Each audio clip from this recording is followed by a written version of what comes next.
Good morning, everyone. I'm John Myrie, and welcome to the Wisconsin Northland Outdoors. On this week's show, we have reports and some great tips for you from fishing guide Tom Leahy. And then again, we talk with our local DNR fisheries biologist, Max Wolter. And then lastly, we talk muskies with pro angler Pete Maina. Lots to cover on this week's show, all coming up right after these messages. Big news. Hayward Power Sports is your new shore station dock system dealer. Some homes have curb appeal, but does your lake home or cabin have shore appeal? Since 1959, Shore Station has crafted docks designed to be your summer fun center. They're constructed with high-quality aluminum and a durable powder coat color finish on their gorgeous harbor gray planking and slate gray sideboards. What's more, their modular design allows for endless configurations. Our Hayward Power Sports team can even pair your dock with an industry favorite vertical boat lift from Lakeside Products. Yes, the Shore Station engineers kept it simple with accessories that mount quickly and easily without tools. Sections lock together with a simple spring-loaded pin mechanism, and leg height can be adjusted without tools. Plus, the quick-as-a-click dock accessories range from ladders and bumpers to gear towers, benches, seats, and more. Not only do Shore Station docks look great, their A-frame stance provides superior level of stability and safety. Check out your new Shore Station dealer, Hayward Power Sports, today, just 10 minutes east of Hayward on Highway 77. Riding along in my automobile. Bumping into things unexpectedly? Make your first choice for collision repair. Ernie's Auto Body, featuring the most advanced collision repair facility in Northwest Wisconsin. With a state-of-the-art spray bake down draft paint booth for that better-than-new finish, laser technology for precision frame alignment, loaner cars available, computerized estimates, written guarantees, and documented unmatched customer service, the clear choice is Ernie's Auto Body, south of Hayward on Highway 63 and Nursery Road, where quality is no accident. Lynn's Custom Meats and Catering welcomes you to stop by for their great lunch menu. And while you're there, Lynn's also has a great selection of custom-cut meats and sausages, as well as many varieties of snack sticks, jerky, fresh cheese curds, and much more. Lynn's is open Mondays through Fridays from 9 to 5:30 and 9 to 4 on Saturdays. Lynn's Custom Meats and Catering in Hayward. We're recording this week's show with fishing guide Tom Leahy. And Tom, I know you've been out a little bit on the water. What have you been seeing or hearing out there as far as the fishing lately? Yeah, John, I've been out quite a bit actually, and fishing for a little bit of everything. It's been pretty decent as far as some walleye action, multi-species, crappies, you name it. Been up and down, depending on cold fronts and rain and all that good stuff. So we've had some crazy weather going through. I mean, it's just it's warm one day, colder heck the other day, and it just a few degrees temperature drop really seems to affect those fish. Exactly, and I noticed too. Yeah, you get a little rain, and that water temperature goes right down too. So I don't know if the crappies are going to get a good spawn this year. I mean, there have been some in and some out, and, usually when we get a year like this, a lot of times the crappies don't pull off a real good year class. Yeah, that could be. I've been seeing crappie action going as far as, they're staging the spawn. They still got spawn in them to crappies in the wood, and a couple feet of water. Yeah, same thing I've been seeing too. You got to hunt around and you can find some, but it all keys on the water temperature. You got to watch that water temperature. As far as the walleyes, for you, have been live bait bite, or have you been doing some on crankbaits? Yeah, a little bit of both, John. It seems like the last week or week and a half, I've been getting them on as far as live baits, some slip bobbers with some suckers, walleye suckers. Otherwise, fatheads, that sort of thing, live bait-wise, and jigging, of course. And then, I've been getting a few, casting some small plastics, crankbaits. Kind of depends on the day. You get a little partial sun and a little wind, it seems like, they'll go after the crankbait better, or evening presentation, that sort of thing. Depends on the lake as well. I know you mentioned sucker minnows, and that's something a lot of people don't use this early in the year. It's mostly fathead minnows, but it seems like when you got a little bit bigger bait out there, sometimes you get a little bit better fish. Oh, exactly. Yeah, and I know, a few going back even further to opener, I was throwing out some of them walleye size and even some of the northern sized suckers on a fluorocarbon type rig, and kind of picking them up in that shallow water. However, when you're doing that, you're going after some bigger fish too, like northerns. They love that, and bass too. But it ends up producing some nicer sized walleyes. So. Some of the walleyes have been up shallow, too, on some lakes, like at Chippewa Floyd's, but even on the big lakes, I think they're still in the weeds for the most part. There's always going to be some out deep, though. I think so. I've been getting them, some of the deeper stuff, sunken bogs, like the flowage, as far as Clearwater lakes, points, or where there's weeds starting to grow, wind blowing, that sort of thing. I have a feeling, I'll probably be switching, and I know some other guides too have been using the leech bite, and as far as weedy walleyes or doing your typical points, bars, that sort of thing, I would suspect the leech bite should be good. It's just a matter of finding leeches. They get sold out half the time pretty quick, so. It seems like the trappers are having trouble getting leeches with these colder spring because there just isn't a big supply out there sometimes. Exactly. Yeah, I actually picked up some leeches today at Hayward Bait, and talked to Kenny, one of the longtime staff there, and he said they were having a hard time. So. Yeah. Northern pike, you mentioned that earlier. I know you've been out doing some northern fishing. Actually, you fished that northern pike tournament on the Chippewa Floyd's too, didn't you? Yeah, we ended up fishing that, me and a good friend, and we ended up getting lucky and winning. And however, a tournament like that, the water was still cold, so it didn't pay to cast. Right now, it could be different. Yeah, you'll probably pick up some pike casting, but that early time period, we were using a lot of northern walleye suckers on a bobber, and they were shallow, but it was kind of cool too. You end up picking up walleyes, bass. You even catch a musky doing that sort of thing. So. I don't know about luck because you've won that thing several times. Yeah. Oh no, it's always a good time and all that. So. What do you think we're going to be looking at coming up here? I mean, if this weather starts to stabilize, what do you expect we're going to start seeing pick up more consistency on the fishing, or what? I would think so. I mean, you have to keep in mind it seems like, any lake you go, water's high right now. So, and it seems like it's staying. Warms up, then it cools down. It might slow some weed growth too, that sort of thing. But I suspect it'll stabilize, and we'll be looking into a fairly consistent June bite. So. I know you said the water's a little high. I know one of my friends went up into Canada to help set up a couple of camps up there, and he said up there the water's like 4 feet high. They got some really serious high water conditions.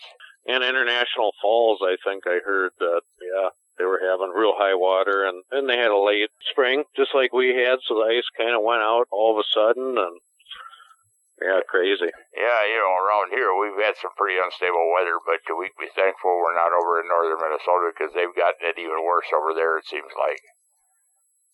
No doubt. It's an extreme. Last year, it was an extreme drought for them. This year, opposite so far. And the fishing coming up, I mean, the musky fishing, that's been a little slow from what I've been hearing. But the temperatures really aren't there for good, consistent musky action right now yet. No, I think, looking back to last year, I did some musky fishing on the musky opener, which was May 28th. And I think we caught a couple little ones, smaller, medium-sized muskies, 30, 35 inches, whatever. And we were throwing some suics, kind of smaller suics, jerking, twitch and jerk. And on some smaller bucktails, it seems like I did do a little musky fishing this past weekend. I have yet to catch a muskie. A lot of times you get them on live bait, maybe. or jigging or on a bobber or something like that. Yeah, it seems like they're pretty slow. I know I was at Treelands Resort on the flowage a couple days ago, and I was talking to Tyler, and he said there was one hanging out by the dock when they were doing some repairs and stuff. It was a good mid-size 40-some incher. It was in 2-3 feet of water, just hanging out. Maybe it was still spawning yet. So, well, interesting. Good amount of information there, Tom. If anybody's looking to get a hold of you for a guide service, how do they get a hold of you? Yeah, John.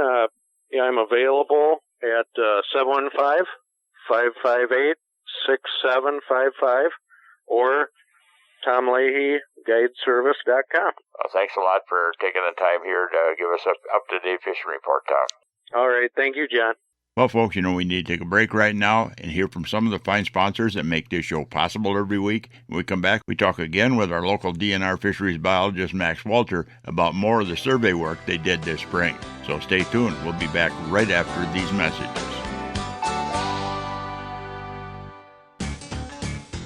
Hayward Bait and Bottle is your one-stop for the Hayward area's largest selection of rods, reels, lures, fishing electronics, boating supplies, and they've now expanded their selection of soft plastic bass and walleye baits. No matter what you're fishing for, at Hayward Bait and Bottle you'll find everything you'll need for a successful season, and while you're there, in their bottle shop you'll find a full selection of beer, wine, and liquor too. And also don't forget, now they carry Shoremaster docks, lifts, and accessories at Hayward Bait and Bottle. The Hayward Lakes Visitors and Convention Bureau in Sawyer County, Wisconsin welcomes you to our Northwoods hometown. No matter the season, no matter the activity, you'll always be surrounded by our great outdoors. What more could you ask for in a vacation destination? Woods, waters, world-class events. Contact us for information on lodging, dining, attractions, events, trail conditions, and more. Order your free vacation guide and start planning your getaway today. Visit us at haywardlakes.com or call 1-800-724-2992. Hayward Power Sports actually has Lund fishing boats in stock and available for sale.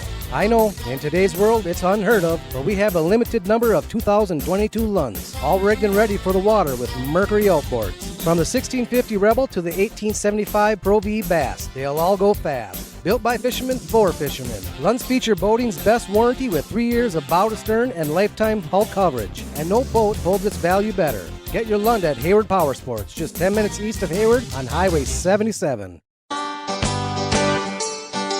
Welcome back to another segment of this week's Wisconsin Northland Outdoors, and this part of the show is brought to you by the Hayward Lakes Visitor and Convention Bureau. For more information on vacationing and lodging here in the Hayward Lakes area, check out their website at haywardlakes.com. Well, folks, last week we talked with our local DNR fisheries biologist, Max Wolter, about some of the survey work they did this spring on our lakes. We're back again this week with even more from Max about what they found on Lac Court Orielles when it comes to muskies. Max, good to have you on the show here. Anything else that you found out there in other lakes or anything? Yeah, our last stop for our netting tour was Lac Court Orielles, and we were able to get in there during the musky spawn. It was kind of our main target. And it was really, some years the spawn is like a very distinct peak, and there's like a 3 to 4 day span when all the muskies are spawning and you're catching lots of them. What we saw this year, at least on the Court Orielles, was a lot more of a trickle. We had spawning fish coming in almost every day throughout the span of a whole week. Pairs, one female, one male, sometimes one female, two males, but we didn't have nets that were loaded with lots of fish. A few nice-sized fish, but the real takeaway for us was that we have a very successful stock year class coming up there. Lots of fish from 2017. And these are all fish that we stocked out of Governor Thompson. They had a pit tag when they're stocked, so we know exactly where they came from. And that's looking like, one of the most successful stock year classes we have in the area, and certainly the most successful one we've had in the Court Orielles for a long time. So it's really exciting to see some younger muskies coming up. They're now at the age where both the males and females are starting to spawn on their own and hopefully start to produce some more natural muskies out there. That would be great. It'll probably always be kind of a combined, stocked, naturally reproducing fishery, but the more natural reproduction we have, the more successful that lake will be, and hopefully we can kind of turn it back into a musky fishing destination again, because the abundance has been pretty low for quite a while until recently. You bet. Well, you mentioned that pit tagging stuff, and you've got a lot of lakes up here where muskies are implanted with those little pit tags, and is that proven to be pretty beneficial to you as far as the information you get back? Oh, yeah. Basically my whole previous statement there about that successful stocking LCO, I can feel really confident saying that because we did that pit tagging. And so, I don't have to guess, this one looks like it's probably a hatchery fish, but I don't know for sure. I can say for sure, this is a hatchery fish, this is the date it was stocked, this is the length it was stocked at, this is the boat landing we stocked it in at, and then we can get an estimate of how many of those survived, and we can say, this percent from that stocking survived, so that was a good stocking, and we should do more like that. Really valuable just from that standpoint, but then we also get data on growth rates, how fish are moving about from one lake to another within our area, all sorts of really valuable stuff. But yeah, we really still believe in that project. We really appreciate having Muskies Inc. as a local partner that supported us in that and spent a lot of their money to help tag and recapture fish. And we've put out over 30,000 pit tags in muskies just in Sawyer County. So now we're kind of shifting from, instead of focusing on putting those tags out, we want to go out and recapture these muskies and get all this data. It's kind of, cashing in on our tagging investment at this point. Well, you've also had some other help from a handful of guides that have been putting in tags too, from what I understand, and then also information fed back by people out there, guides and Muskies Inc. people that have scanners to be able to, when they catch a fish, be able to scan it and record some information for you. Yes, that's been awesome supplemental data. So we have like you said, a handful of folks in the area that have their own scanners, so when they catch a muskie, they can check for that tag for us, and we have been getting a really nice amount of data from them. It's really a nice complement to what we're doing, because they're catching fish at different times of the year. Sometimes they're catching fish in areas that we don't really go into survey, especially rivers. So it's really been a great partnership, and they're generating a usable amount of data at this point with the number of people we have out there and the number of tags that they can be looking for, and Muskies Inc. supporting that, getting more readers into people's hands. So it's very cool, and it's fun to have people involved in that management. When they catch a fish, they can email me the number or text me or whatever, and then I will tell them everything we know about that fish. Yeah. I think that makes it fun on their end. Have you seen, as far as the muskie fishing in the area here, you seen a whole lot of changes in individual lakes with populations going up or down or anything? Or are we pretty good shape right now? Yeah, there's definitely some that are, experiencing changes, and it's a mixed bag. I talked about Lac Court Orielles, and we're seeing the population starting to increase there, which is great. We had a very successful stocking in Lost Land a few years ago. We still have some good naturally reproducing populations in places like Ghost. Plenty of muskies when we were out on moose doing our crappie netting.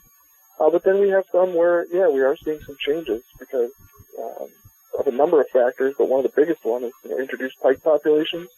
We talked to folks on the tiger cat flowage. They're not seeing nearly as many muskies as they used to. Our survey efforts are seeing that same thing. We're not catching as many in nets as we used to, so that's one that's trending in the wrong direction, and we're taking some steps now to try to address that and turn it around. Spider Lake may be another one that we have a little more concern about. There's issues out there in the landscape for muskies, but there are a lot of fish. It seems like the more clear the water in that lake, if it gets pike in it, the more advantage the pike have over the muskies, it seems like. Yes, 100%. Yep. Yeah. That's definitely the pattern we see. If it's a darker water lake, the pike can get in there, they'll be around, but they're not going to totally displace the muskies. If you have a really clear water lake, pike tend to thrive, reproduce very successfully, and start to kind of elbow out the muskies for the prime habitat areas. And that's certainly the case on tiger cat.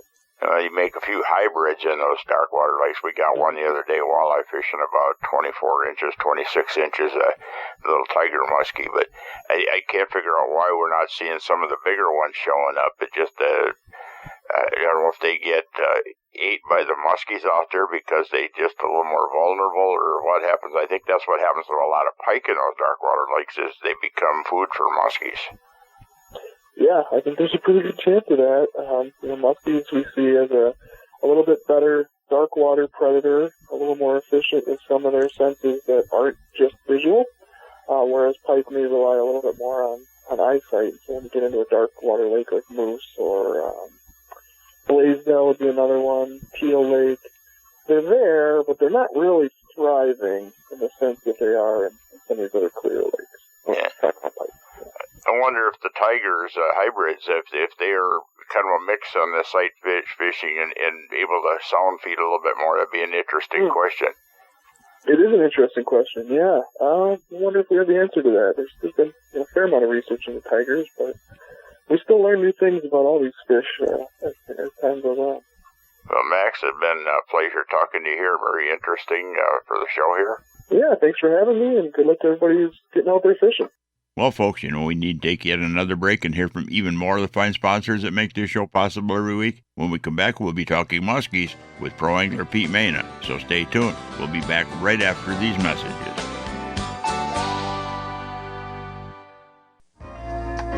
Are you in need of marine service? If so, call Earls Marine, located on County K between the Big Lakes. Earls Marine is a local Johnson Avenue authorized sales and service representative. Need a boat lift? Earls Marine handles shore station. Need a boat or a pontoon for a few days? Just call for rental information. Since 1966, Earls Marine has provided outstanding marine service to this area. For outstanding service, open 7 days a week for sales, and they have live bait, tackle, and fishing licenses too. Call Earls Marine today at 715-634-4783. This year, Dr. Ostrander and his staff at Hayward Animal Hospital will be celebrating 30 years. They thank you for your patronage. Hayward Animal Hospital continues to accept new clients and offers urgent care appointments daily. For same-day urgent care or emergency surgery, make sure you call early in the day as appointments fill rapidly. They open at 8 a.m. Hayward Animal Hospital is located 1 mile east of Hayward on Highway B. Call 715-634-8971. If you'd like to have your time fishing be more enjoyable and productive, hiring a fishing guide can be a good investment. Whether it's learning more about fish patterns throughout the year, learning how to use your depth finder to find the best spots and fish, learn how to use that GPS to get the most out of it, or learn better boat control. A day on the water with a guide can really help you to be a better angler, as well as make a day on the lake very enjoyable. To book a guide trip this year or get more information, you can find us on the internet at www.wiscnorthlandoutdoors.com, and then just click on Area Guides. Welcome back to the last segment of this week's Wisconsin Northland Outdoors. And folks, with the muskie season well underway now, I had a chance to talk to pro angler Pete Maina about muskie fishing and a lot more. We're talking pro muskie fisherman Pete Maina, and we've seen some really good stuff years ago when we got into catch and release on not just muskies but other fish. But I've seen over the last probably 10 years, maybe, we're going the wrong direction, I think, out there, because now I see, we've got some of the lakes that have gotten so much pressure, they've got knocked down, but the fish also get smart from being caught and released because they get pounded to death. But, it seems like everybody's got to measure a fish down to the quarter of an inch, and they got to plop it in the boat. They got to have 18 million pictures, and I wonder if we're not losing a bunch of fish that way. Well, there's no doubt about it. I mean, nobody, could possibly really say for sure what percentage or whatever of fish we lose. It's obviously much more significant in the warmer water period, where the fish are more susceptible to the delayed mortality through overhandling in the high heat period. But that is true. I literally, and frankly, I never thought I'd see it, but because we'd seem like we were progressing with handling, and then basically we've gone backwards, and unfortunately I think that it's simply social media. If I could point to one single factor, it's, for whatever reason, the whole idea of posting pictures and knowing the exact size and announcing it on social media is a deal. And it's gotten to the point where a lot of people feel like they're, and unfortunately, to a certain extent, guys that are doing the right thing are getting blasted on social media when they don't know exactly how long the fish. People start at, well, how big was it? And, oh, I don't know, I didn't measure it, or I got close, or whatever. And there's some people that'll literally say, well, if you don't put it on a bump board, you don't know how long it was. Well, a bump board in the boat is not good for the fish. It might be good for your ego. It might be good for knowing exactly on social media. But that is literally the trend that needs to turn around the other way. And I would emphasize, especially so in the warm water period, I really believe that, spring, fall, at water temps in the 60s and below, the time out of the water is much less critical.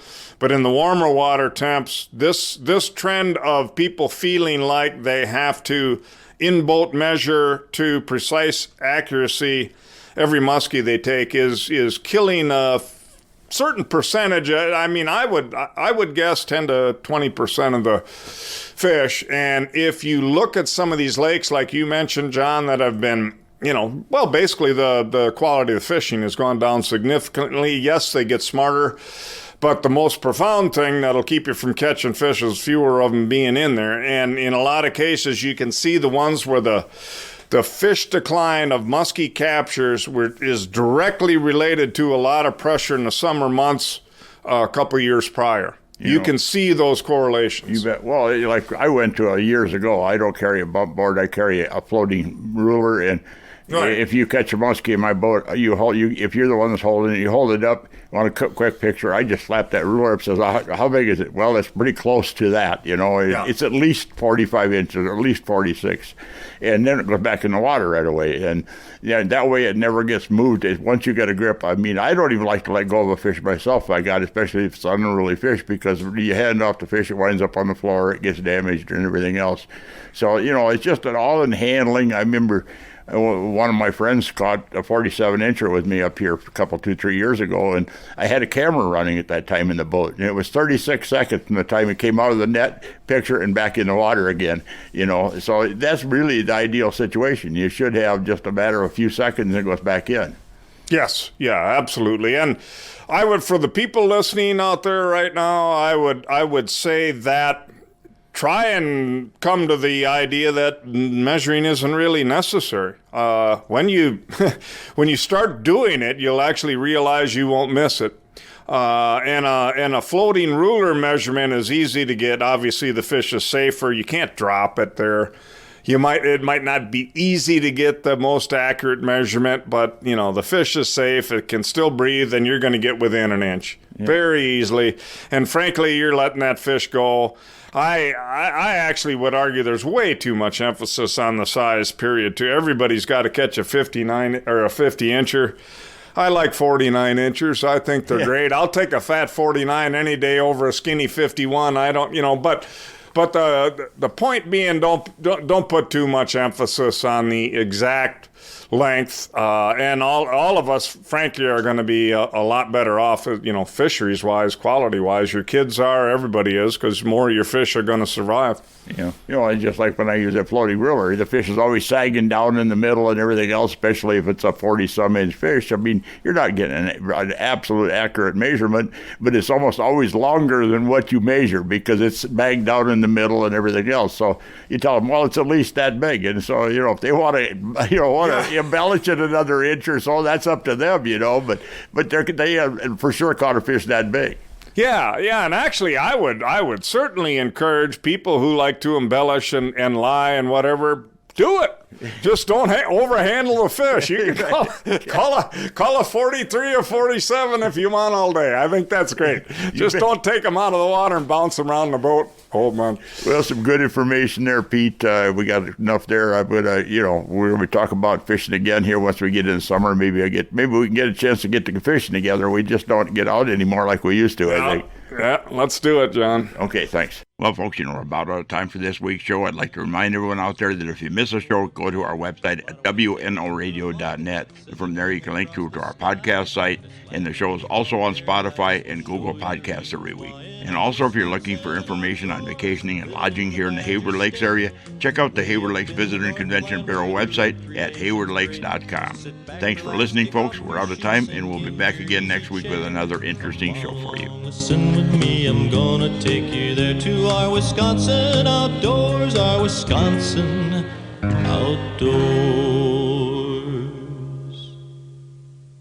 This program has been produced and hosted entirely by Wisconsin Northland Outdoor Communications. Any and all views expressed are not necessarily those of the station.